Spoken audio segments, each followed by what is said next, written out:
السلام عليكم ورحمة الله وتعالى وبركاته. مبسملا محمدلا مسليا مسلما نحمده ونستعينه ونستغفره ونؤمن به ونتوكل عليه. نعوذ بالله من شرور أنفسنا ومن سيئات أعمالنا. من يهده الله فلا مضل له ومن يضلله فلا هادي له. نشهد أن لا إله إلا الله نشهد أن محمدا عبده ورسوله أرسله بالحق بشيرا ونذيرا وداعيا إلى الله بإذنه سراجا منيرا. سبحانك لا علم لنا إلا ما علمتنا إنك أنت العليم الحكيم. أما بعد فقد قال الله تعالى في محكم تنزيل والفرقان العليم. أعوذ بالله السميع العليم. بسم الله الرحمن الرحيم. قل اللهم مالك الملك تؤتي الملك من تشاء وتنزع الملك ممن تشاء وتعز من تشاء وتذل من تشاء بيدك الخير إنك على كل شيء قدير. صدق الله مولانا العليم. قال نبينا صلى الله عليه وسلم كما تكونوا يؤمر عليكم. صدق الله مولانا العليم. صدق رسوله النبي الكريم ونحن على ذلك من الشاهدين والشاكرين والحمد لله رب العالمين. புகழ் அனைத்தும் இரட்சகன் அல்லாஹ்விற்கே உரித்தாகட்டும். ஹுமான் நபி ஸல்லல்லாஹு அலைஹி வஸல்லம் அவர்களின் மீதும் அருமை நாயகம் ஸல்லல்லாஹு அலைஹி வஸல்லம் அவர்களின் குடும்பத்தார்கள் மீதும் பெருமானார் ஸல்லல்லாஹு அலைஹி வஸல்லம் அவர்களின் தோழர்கள் சஹாபாக்கள் தாபீன்கள் தபோ தாபீன்கள் நல்லவர்கள் நாதாக்கள் நம் அனைவர்களின் மீதும் அல்லாஹுவின் கருணையும் சாந்தியும் சமாதானமும் என்றென்றும் நின்று நிலவட்டுமாகுக. கண்ணியத்திற்குரியவர்களே, அல்லாஹுவின் நெல்லடியார்களே, ரமலான் முடிந்து 3 வாரங்கள் தாண்டி ஷவ்வால் மாதத்தின் 3வது வெள்ளிக்கிழமையிலே நாம் வீற்றிருக்கிறோம்.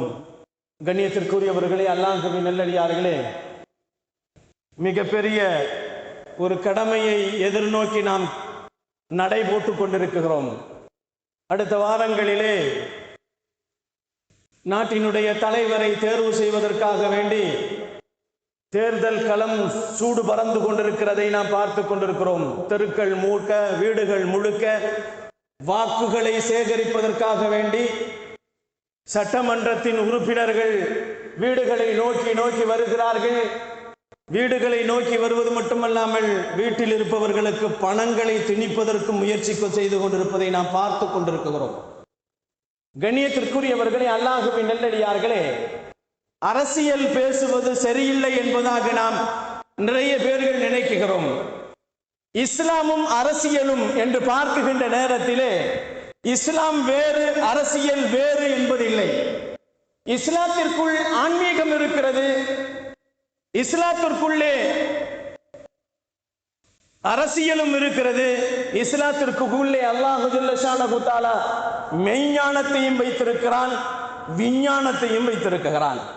அரசியல் செய்யக்கூடியவர்கள் அரசியலை தங்களுக்கு தேவை என்பதற்காக வேண்டி வாக்குறுதிகளை வீசிக் கொண்டிருக்கிறார்கள். இதையெல்லாம் நாம் கேட்டுக்கொண்டுதான் இருக்கிறோம். ஆனால் உலகத்திலே 4 பேர்கள் உலகம் முழுக்க ஆட்சி செய்தவர்கள் இருக்கிறார்கள். உலகம் முழுக்க ஆட்சி செய்தவர்கள். அதிலே ஒரு நபி இருக்கிறார்கள், அதிலே ஒரு இறைநேசர் இருக்கிறார், அதிலே 2 பாவிகள் இருக்கிறார்கள் என்று சொல்லப்படுகிறது. கண்ணியத்திற்குரியவர்களே, அல்லாஹ்வின் நெல்லடியார்களே, இறைநேசர் துல்கர்னைன் என்று சொல்லப்படுகிறது. நபி சுலைமான் அலைஹிஸ்ஸலாம் அவர்கள் இந்த உலகம் முழுக்க ஆட்சி செய்தார்கள். அதே போன்றுதான் நம்ரூத் என்று சொல்லக்கூடிய ஒரு ஆட்சியாளர் இந்த உலகம் முழுக்க ஆட்சி செய்தார். முஸ்து நகர் என்று சொல்லப்படக்கூடிய மன்னர் ஆட்சி செய்தார். கண்ணியமானவர்களே, அல்லாஹ்வின் நல்லடியார்களே, இந்த உலகத்தை நல்லவர்கள் மட்டும்தான் ஆட்சி செய்வார்கள் என்பது உலக நியதி அல்ல. நல்லவர்களும் செய்வார்கள், நாசமானவர்களும் ஆட்சிகள் செய்வார்கள் என்பதில் சந்தேகம் இல்லை. முன்னால் நடந்த ஆட்சிகளை கொஞ்சம் நாம் சீர்தூக்கி பார்த்தால் நல்லவர்களும் இருக்கிறார்கள், நாசமானவர்களும் இருக்கிறார்கள் என்பதை நாம் தெரிந்து கொள்ள முடியும். அல்லாஹ் ஜல்ல ஷானஹு தஆலா அருள்மறையிலே சொல்லுவான், சிலர்களுக்கு நாம் ஆட்சியை கொடுத்து கண்ணியப்படுத்துவோம், சிலர்களுக்கு ஆட்சியை கொடுத்து கேவலப்படுத்துவோம் என்று சொல்லுகிறான். துஇஸ்ஸு மன் தஷா துதில்லு மன் தஷா பியதிக்கல் கைர். நல்லது என்னிடத்தில் மட்டும்தான் இருக்கிறது, மற்றது எல்லாம் நன்மைகளும் தீமைகளும் உலகத்திலே இருக்கக்கூடிய ஆட்சியாளர்களுக்கு நான் கொடுப்பேன். சிலர்களை கண்ணியப்படுத்துவேன், சிலர்களை கேவலப்படுத்துவேன் என்று அல்லாஹ் சொல்லுவான். கண்ணியமானவர்களை, அல்லாஹ்வின் நல்லடியார்களே, உதாரணமாக நாம் எடுத்துக்கொள்ளலாம். இன்றைய காலகட்டத்திலே முற்போக்கு கூட்டணி என்று ஒன்று கூட்டணி இருக்கிறது. அடுத்து சொல்லப்பட்டால் வெற்றி கட்சி என்று சொல்லப்படுகிறது. இன்னொன்று சொல்லப்பட்டால் மதவாத கட்சி என்று சொல்லப்படுகிறது. இப்படியாக கட்சிகள் இன்றைக்கு தலைமை பதவிக்காக வேண்டி போட்டியிட்டுக் கொண்டிருப்பதை நாம் பார்த்து கொண்டிருக்கிறோம். கண்ணியமானவர்களே, இந்த போட்டியிடக்கூடிய தலைவர்களுக்கு மத்தியிலே நாம் கவனமாக இருக்க வேண்டும் என்பதைத்தான் இஸ்லாம் நமக்கு சொல்லுகிறது. மிகவும் போராட்ட களம் இது, போர்க்களமாக இருந்து கொண்டிருக்கிறது. தேர்தல் களம் என்பது இன்றைக்கு யாருக்கு ஓட்டு போடுவது என்ற ஒரு குழப்பத்திலேயே இன்னும் நாம் குழம்பிக் கொண்டிருக்கிற ஒரு சூழ்நிலையில் இருந்து கொண்டிருக்கிறோம். வாக்கை நாம் பார்த்து கவனமாக செலுத்த வேண்டும், வாக்குறுதியை சரியாக செலுத்த வேண்டும். ஏனென்று சொன்னால் அவர்கள் வாக்குறுதிகள் கொடுக்கிறார்கள். நாங்கள் வந்தால் பெண்களுக்கு பாதுகாப்பு கிடைக்கும் என்று சொல்வார்கள், நாங்கள் வந்தால் நிதி உதவிகளை செய்வோம் என்று சொல்வார்கள், நாங்கள் வந்தால் கல்வி வேலை வாய்ப்புகளை செய்வோம் என்று சொல்லுவார்கள், நாங்கள் வந்தால் பெண்களுக்கு நலனை கருதுவோம் என்று சொல்வார்கள், நாங்கள் வந்தால் பெண்களுக்கு 1000 2000 தருவோம் என்று சொல்லுவார்கள், நாங்கள் வந்தால் 6 சிலிண்டர்கள் தருவோம் என்று சொல்லுவார்கள், நாங்கள் ஆட்சிக்கு வந்தால் 2 சிலிண்டர்களை தருவோம் என்று சொல்லக்கூடியவர்களும் ஆட்சியாளர்களிலே இருக்கிறார்கள். இன்னும் சில ஆட்சியாளர்கள் இருக்கிறார்கள், நாங்கள் வந்தால் பொது சிவில் சட்டம் கண்டிப்பாக வரும், பொது சிவில் சட்டம் கண்டிப்பாக வரும் என்று சொல்லக்கூடிய ஆட்சியாளர்களும் இருக்கிறார்கள். தெளிவாகவே சொல்லுகிறார்கள், வக்ஃபு திருத்த சட்டம் வரும் என்று சொல்லுகிறார்கள், சிஏஏ வரும், என்ஆர்சி வரும், நாட்டுக்குடி உரிமை சட்டம் திருத்த சட்டம் என்பது வரும் என்பதை தெளிவாகவே நாங்கள் நாட்டுக்கு தலைவர்களாக வந்தால் வருவோம் என்ற வாக்குறுதிகளை கொடுத்திருக்கிறார்கள் என்பதை, இந்த வாக்குறுதிகளுக்கு இடையிலே நம்முடைய நோக்கங்களையும், நமக்கு யார் சாதகமாக இருக்கிறார்கள், இஸ்லாமியர்களுக்கு எவ்வளவு கை தூக்கக்கூடியவர்கள் இருக்கிறார்கள் என்பதை கவனப்படுத்தி அவர்களுக்காக வேண்டி நீங்கள் வாக்குகளை சேகரிக்க வேண்டும் என்பதை உங்களுக்கு நான் நினைவுபடுத்துகிறோம். கண்ணியமானவர்களே, அல்லாஹ்வின் நல்லடியார்களே, இந்த வாக்கு இடுவது என்பது அல்லாஹ்வுடைய வசனங்களிலே சொல்லப்படுகிறது, அது ஒரு அமானிதம் என்று சொல்லப்படுகிறது. நீங்கள் ஓட்டு போடக்கூடிய ஓட்டு, நீங்கள் போடக்கூடிய வாக்கு இருக்கிறது அல்லவா, அது வாக்குறுதி. இந்த தலைவரை நான் அமானிதமாக தேர்ந்தெடுக்கிறேன், இந்த நாட்டினுடைய தலைவர், இந்த நாட்டினுடைய முதலமைச்சரை நாங்கள் சரியாக தேர்ந்தெடுக்கிறோம், அவர் ஒரு அமானிதமானவர் என்பதை, அமானிதத்தை நிறைவேற்றுகிறோம் என்ற அடிப்படையிலே நீங்கள் ஓட்டு போடுவது அமானிதத்தை நிறைவேற்றுவதற்கு சமம் என்பதாக சொல்லப்படுகிறது. கண்ணியமானவர்களே, அல்லாஹ்வின் நல்லடியார்களே, முஸ்லிம்களுக்கு சாதாரணமாகவே தெரியும் யார் வந்தால் என்ன நடக்கும் என்பது முஸ்லிம்களுக்கு எல்லோருக்கும் தெரியும். நாம் எந்த கட்சியில் வேண்டுமானாலும் இருக்கலாம், எந்த நண்பர்களுடைய கட்சியில் வேண்டுமானாலும் இருக்கலாம். ஏனென்று சொன்னால் இன்னைக்கு எல்லோரும் தொப்பி போட ஆரம்பித்து விட்டார்கள், எல்லோரும் கஞ்சி குடிக்க ஆரம்பித்து விட்டார்கள். இதில் யார் இஸ்லாமியர்களுக்கு சாதகமாக இருக்கிறார்கள் என்பதில் வித்தியாசம் இல்லை. கஞ்சியும் தொப்பியும் ஒன்றாக வந்து சேர்ந்து விட்டது. எல்லா தலைவர்களும் கஞ்சி குடிக்கிறார்கள், நோன்பு திறக்குகிறார்கள், இஃப்தாருக்கு வருகிறார்கள், எல்லோரும் தலையிலே தொப்பி போடுகிறார்கள். கண்ணியமானவர்களே, அல்லாஹ்வின் நல்லடியார்களே, யார் நாட்டுக்கு சரியான தலைவர் என்பதை சரியாக நீங்கள் அமானிதத்தை நிறைவேற்ற வேண்டும் என்பதைத்தான் அல்லாஹ் சொல்லுகிறான். இன்னல்லாஹ யஅமுருக்கும் அன் துஅத்துல் அமானாத்தி இலா அஹ்லிஹா. நிச்சயமாக உங்களுக்கு வாக்கு என்பது ஒரு அமானிதம். சரியான மனிதர்களுக்கு நீங்கள் அதை செலுத்தி உங்களுடைய அமானிதத்தை பாதுகாத்துக் கொள்ளுங்கள் என்று இஸ்லாம் நமக்கு சொல்லுகிறது. தகுதி இல்லாதவர்களை தலைவர்களாக நீங்கள் உண்டாக்கினால் நஷ்டம் உங்களுக்குத்தான் என்று அல்லாஹ் சொல்லுகிறான். நபிகள் நாயகம் ஸல்லல்லாஹு அலைஹி வஸல்லம் சொல்லுகிறார்கள், தகுதி இல்லாதவர்களை நீங்கள் தலைவர்களாக உருவாக்கினால் கியாமத்தை எதிர்பாருங்கள் என்று சொன்னார்கள். இதா உஷித்தல் அம்ர இலா கைரி அஹ்லிஹி ஃபந்ததிரு ஸாஅ என்று சொன்னார்கள் பெருமான் ஸல்லல்லாஹு அலைஹி வஸல்லம். தகுதி இல்லாதவர்களை நீங்கள் தலைவர்களாக தேர்ந்தெடுத்தால் கியாமத்து வந்து விட்டது என்பதை தெரிந்து கொள்ளுங்கள் என்று சொன்னார்கள் பெருமானார் ஸல்லல்லாஹு அலைஹி வஸல்லம். கண்ணியமானவர்களே, தகுதியானவர்களை தேர்வு செய்யுங்கள். தீமையானவர்கள், காலத்தில் நிரந்தரமற்றவர்கள், நேரத்தை வீணடிக்கக்கூடியவர்கள். நாம் அவர்கள் யார் வந்தால் நமக்கு என்ன வேண்டும், மௌனமாக இருந்து விடாதீர்கள். என்ன சொல்லுவார்கள்? சரியாக சொல்லுவார்கள். யார் ஆண்டால் நமக்கு என்ன, யார் ஆளாவிட்டால் நமக்கு என்ன என்று நாம் பொடுபோக்காக, கவனமின்மையாக, அலட்சியமாக, புறக்கணிப்பாக, கண்டுகொள்ளாமையாக இருந்துவிட வேண்டாம். சரியாக நீங்கள் அமானிதத்தை நிறைவேற்றுங்கள் என்பதாக அல்லாஹ் நமக்கு சொல்லி காட்டுகிறான். கண்ணியத்திற்குரியவர்களே, சரியாக அமானிதத்தை நீங்கள் நிறைவேற்றவில்லை என்று சொன்னால் எல்லோரும் குற்றவாளி என்பதையும் பெருமானார் ஸல்லல்லாஹு அலைஹி வஸல்லம் நமக்கு சொல்லி காட்டுகிறார்கள்.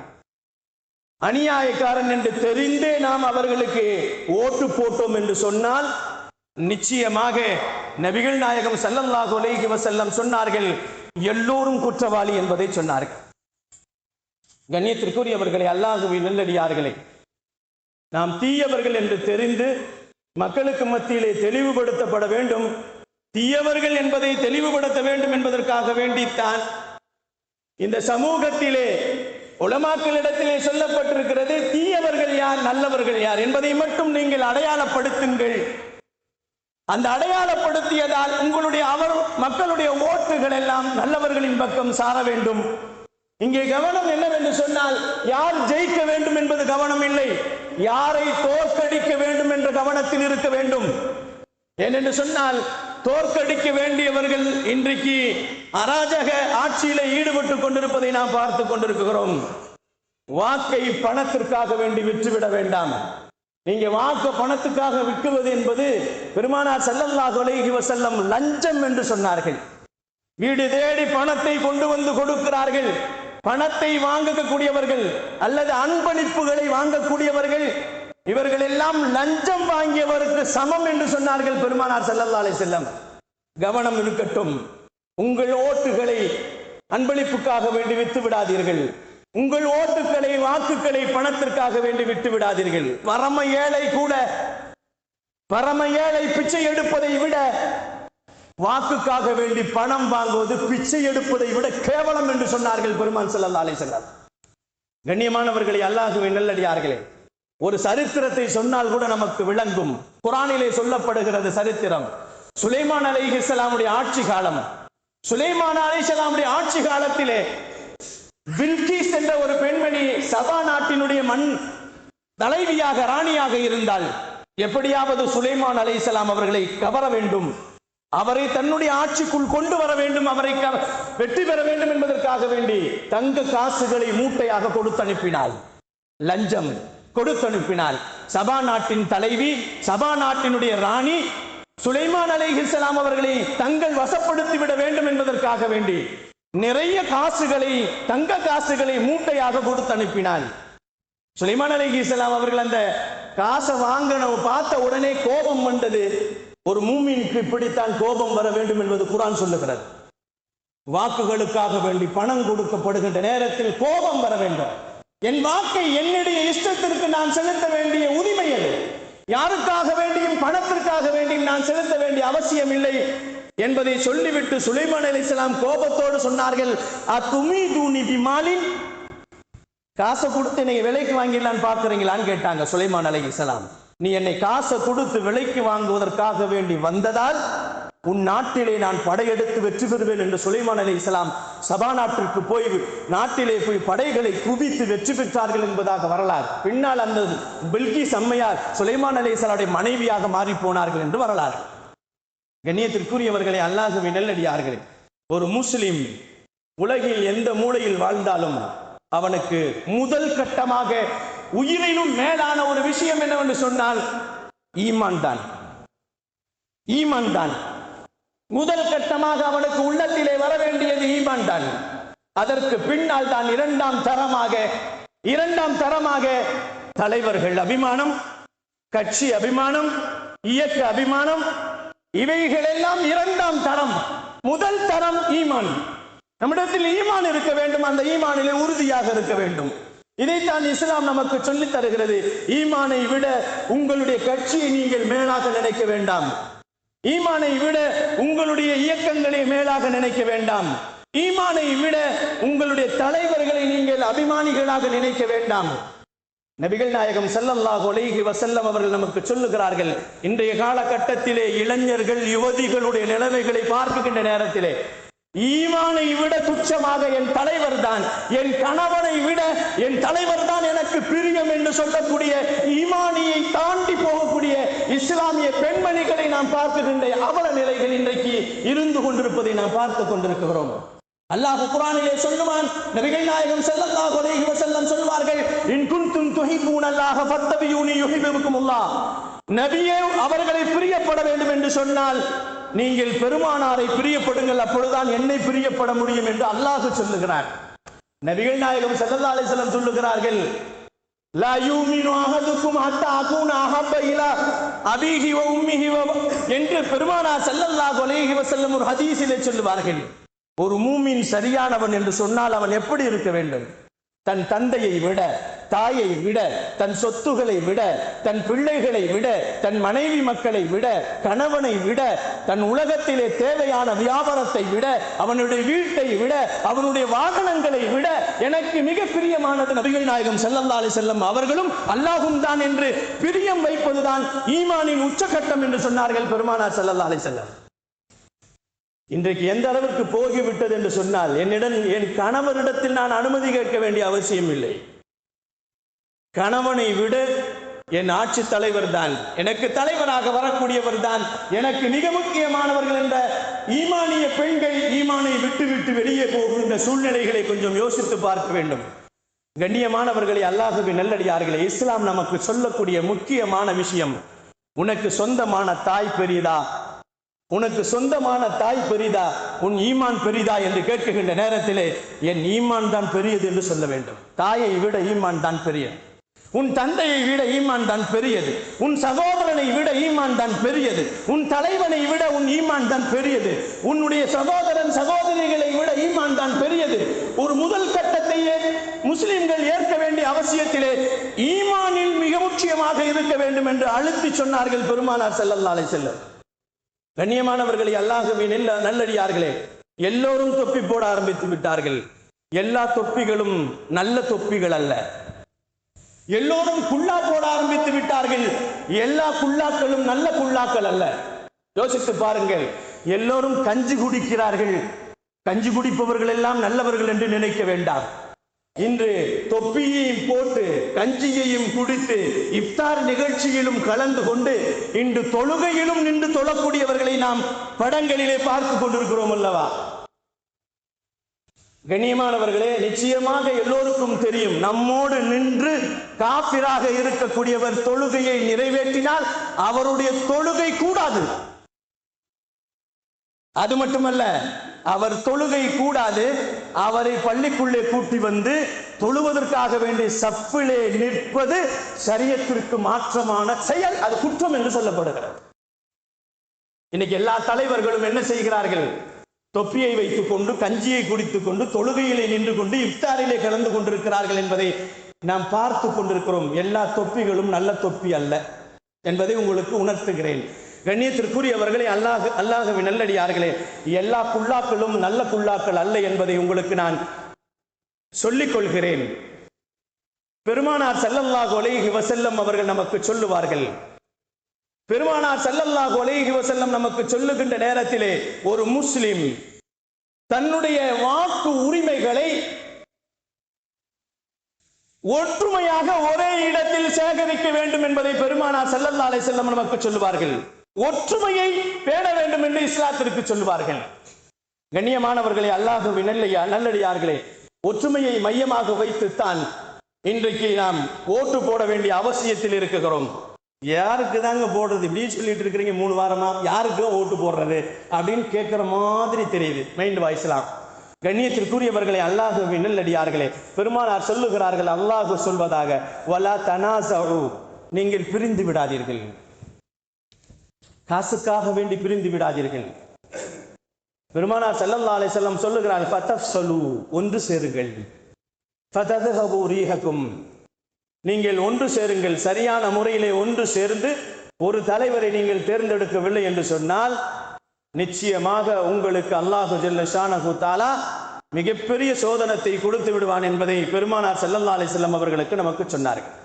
கண்ணியமானவர்களே, இங்கே வருகிறேன். முக்கியமாக யாருக்கு ஓட்டு போடுவது, யாருக்கு ஓட்டு போடுவது, வாக்களிப்பது யாருக்காக இருக்க வேண்டும் என்பதை பார்க்குகின்ற நேரத்திலே மதவாதத்திற்கு நீங்கள் ஓட்டு போட வேண்டாம், மதவாத சக்திகளுக்கு ஓட்டு போட வேண்டாம் என்பதை இஸ்லாமும் சொல்லுகிறது, எல்லா இயக்கங்களும் சொல்லுகிறது, கிறிஸ்துவ தலைவர்களும் சொல்லுகிறார்கள்.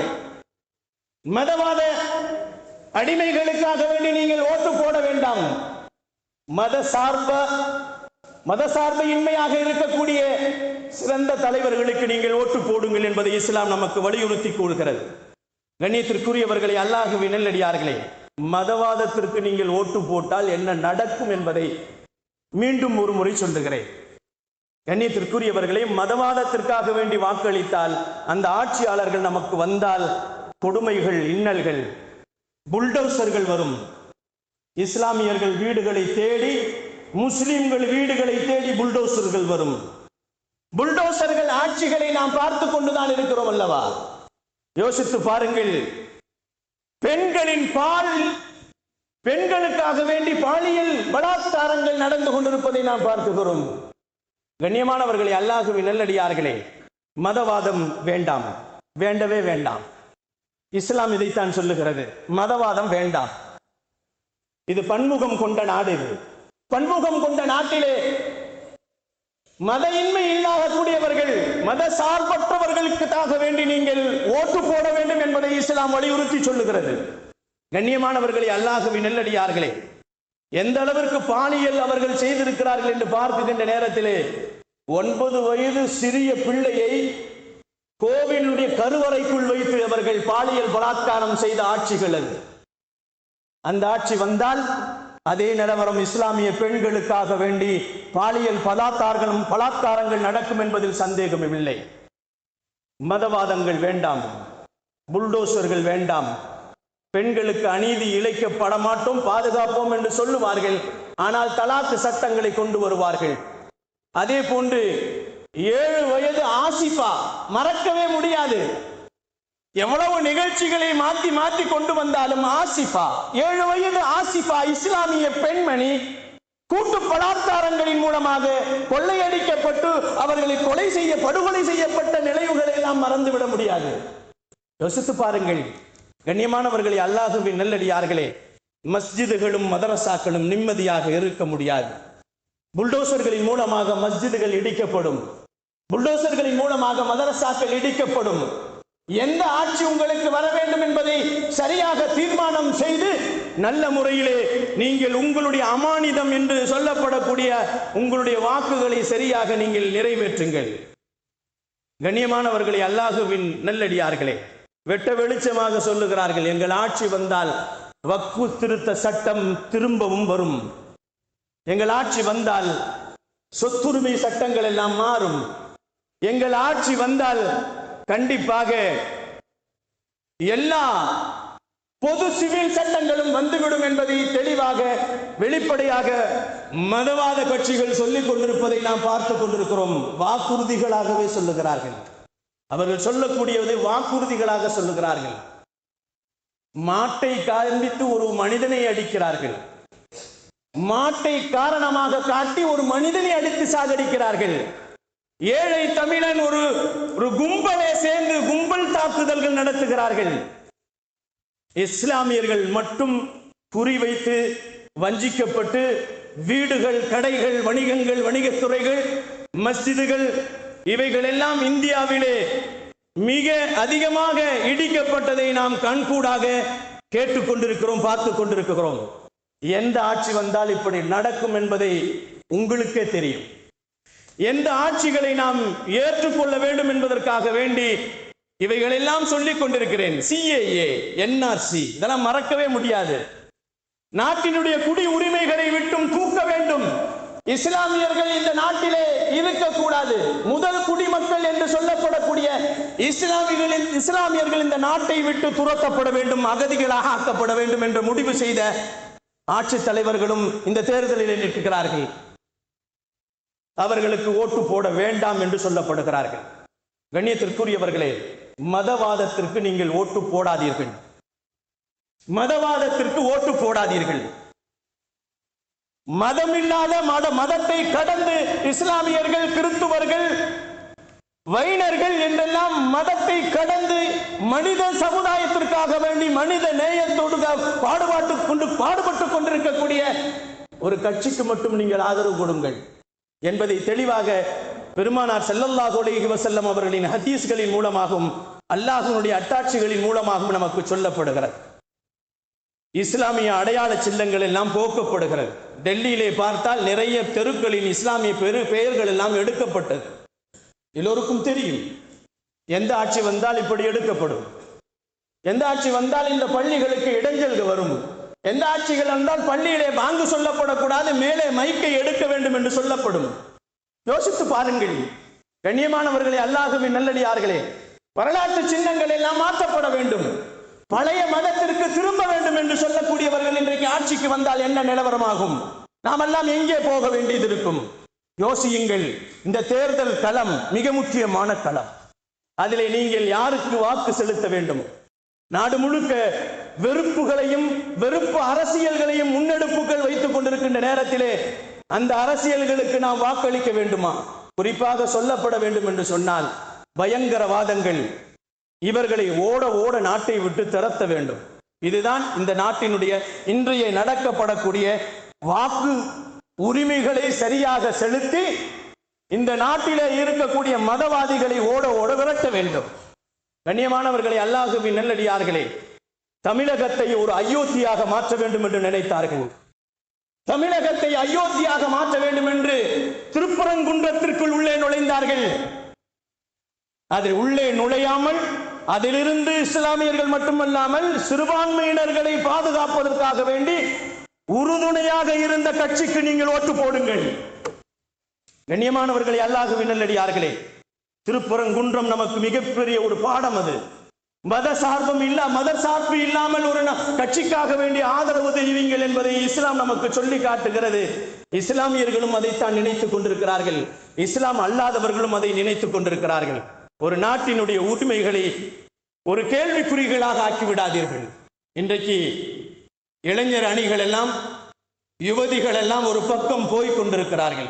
தன் கணவனை விட என் ஆட்சி தலைவர் தான் எனக்கு என்று சொல்லக்கூடிய அளவிற்கு எல்லோரும் புர்காவோடு அவர்கள் நின்று கொண்டு அவர்களுக்கு நாங்கள் இந்த கட்சியில இருக்கிறோம் என்பதாக வெளிப்படுத்தி அவர்கள் செய்து கொண்டிருக்கின்ற அந்த செயல்கள் எல்லாம் அவர்களுக்கு அழகானதாக அல்ல.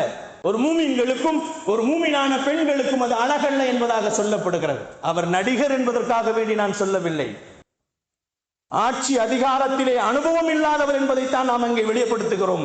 கண்ணியத்திற்குரியவர்களே, அல்லாஹ்வின் நல்லடியார்களே, நடந்து கொண்டிருக்கக்கூடிய இந்த தேர்தலிலே நாம் எப்படி நடந்து கொள்ள வேண்டும் என்பதை இஸ்லாமியர்களுக்காக வேண்டியும் எல்லா கட்சிகளும் உலமா பெருமக்களும் ஜமாத்துல் உலமாவும் ஜமியத்துல் உலமாவும் இதே போன்று தமிழகத்தில் இருக்கக்கூடிய அனைத்து மஸ்ஜிது கட்சிகளும் அனைத்து இஸ்லாமிய கூட்டமைப்புகளும் எல்லோரும் ஆதரிக்கக்கூடிய SDPI ஆதரிக்கக்கூடிய மனிதநேய கட்சிகள், இப்படி ஏராளமான கட்சிகள் ஒன்று சேர்ந்து ஒரு பக்கமாக சேருகிறார்கள் என்று சொன்னால் நபிகள் நாயகம் ஸல்லல்லாஹு அலைஹி வஸல்லம் சொன்னார்கள், ஒரு மூமின் அநீதம் பக்கம் ஒன்று சேர மாட்டான். நபிகள் நாயகம் ஸல்லல்லாஹு அலைஹி வஸல்லம் அவர்கள் சிறந்த தலைவர்களை நீங்கள் உருவாக்குங்கள். கண்ணியமானவர்களே, மதசார்பற்ற நாடாக மதசார்பற்ற தலைவர்களாக உருவாக்குவதற்கு சிறந்த வாக்குகளை சரியாக தெளிவாக முடிவு செய்து அந்த கூட்டணிக்காக வேண்டி வாக்களிக்க வேண்டும் என்பதாக உங்களிடத்திலே மீண்டும் ஒரு முறை வலியுறுத்தி நாம் கேட்டுக்கொள்கிறோம். மத சார்பற்ற ஒரு கூட்டணி நம்மை எதிர்நோக்கி வந்து கொண்டிருக்கிறது. அவர்களுடைய ஆக்கங்களையும் ஊக்கங்களையும் கொஞ்சம் யோசித்து பார்க்க வேண்டும். CAA NRC இதிலே நாட்டிலே இருக்கக்கூடிய சிறுபான்மையினர் முஸ்லிம்களை நாட்டை விட்டு விரட்டப்பட வேண்டும் என்பதற்காக வேண்டி கையெழுத்து போராட்டம் நடந்தது. அதிலே முதல் கையெழுத்தை இட்டவர் யார் தெரியுமா? நம்முடைய தமிழ்நாட்டினுடைய முதலமைச்சர் என்பதாக குறிப்பிடப்படுகிறார். கண்ணியமானவர்களை, அதை மறந்து விட வேண்டாம். அதே போன்று வக்ஃபு திருத்த சட்டத்திற்காக வேண்டி எதிர்குரல் கொடுத்தவர்கள், எதிர்த்து நின்றவர்கள் நாட்டினுடைய முதலமைச்சர் என்பதாக சொல்லப்படுகிறார். கண்ணியமானவர்களே, இவைகளெல்லாம் நாம் கேள்விப்படுகின்ற நேரத்திலே நம்மை அறியாமலேயே அவர்களுக்கு நன்றி செலுத்த வேண்டும் என்ற அடிப்படையிலே மத சார்பு இல்லாத அந்த கூட்டணிக்கு நீங்கள் வாக்களிக்க வேண்டும் என்பதை ஜமாத்துல் உலமா சபை உங்களுக்கு வலியுறுத்துகிறது. ஜமியத்துல் உலமா சபை உங்களுக்கு வலியுறுத்துகிறது. எல்லா பள்ளிவாசல், எல்லா ஊர்களில் இருக்கக்கூடிய எல்லா பள்ளிவாசல் தலைவர்கள், நிர்வாகிகள் அனைவர்களும் வலியுறுத்துகிறார்கள். அல்லாஹு ஜல்ல ஷானஹு தஆலா சிறந்த வாக்கை சிறந்தவர்களுக்கு அமானிதத்தை சரியாக செலுத்தி நல்லதொரு வெற்றியை பெறுவதற்கு, அல்லாஹ் இந்த நாட்டை நல்ல தலைவர்களின் பக்கம் கொண்டு வந்து சேர்ப்பதற்கு, அல்லாஹும்ம லா துஸல்லித் அலைனா மல்லா யகாஃபுக ஃபீனா வலா யர்ஹம்னா, யா அல்லாஹ் இந்த நாட்டிலே சிறுபான்மையினர்கள் மீது இரக்கம் காட்டக்கூடிய தலைவர்களை நீ கொடு, சிறுபான்மையினர்களுக்காக வேண்டி கரம் நீட்டக்கூடியவர்களை நீ தலைவர்களாக ஆக்கு என்ற துஆவோடு அல்லாஹு ஜல்ல ஷானஹு தஆலா வாழும் காலங்கள் எல்லாம் காபாவிற்கு சென்று ஹஜ்ஜுகளையும் உம்ராக்களையும் தவாஃபுகளையும் செய்யக்கூடியவர்களாக வாழும் காலங்கள் எல்லாம் நபிகள் நாயகம் ஸல்லல்லாஹு அலைஹி வஸல்லம் அவர்களை கனவிலும் நனவிலும் கண்டுகளிக்கக்கூடிய நல்ல பாக்கியசாலிகளாக வாழும் காலங்கள் எல்லாம் களிமாவோடு வாழ்ந்து களிமாவோடு நடந்து களிமாவோடு மடியக்கூடிய நல்ல பாக்கியசாலிகளாக அல்லாஹ் என்னையும் என்னுடைய குடும்பத்தார்களையும் உங்களையும் உங்களுடைய குடும்பத்தார்களையும் அல்லாஹ் ஆக்கி அருள்வானாக. வாஹிரு தவானா வனில் ஹம்துலில்லாஹி ரப்பில் ஆலமீன். அஸ்ஸலாமு அலைக்கும் வரஹ்மத்துல்லாஹி தஆலா பரகாத்துஹு.